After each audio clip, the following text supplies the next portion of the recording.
Small apartment kitchen designs. When doing a small kitchen design for an apartment, either a corridor kitchen design or a line layout design will be best to optimize the workflow.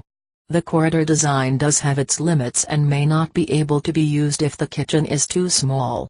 The corridor-style kitchen design will minimize the use of countertops in a small kitchen. It also puts the water, electrical and other services all together in a cluster.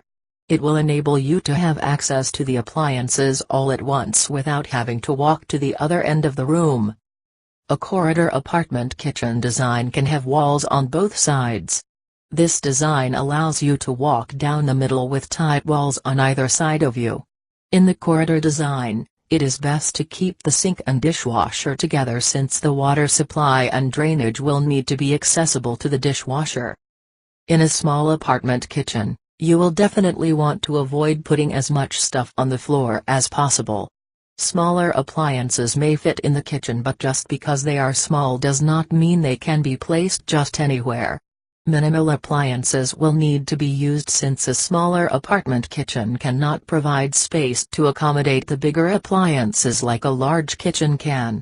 There are tons of compact kitchen items that can be used now. The items that are not used on a regular basis should be stored away. Even smaller two-seated table sets can be used in a small apartment kitchen design.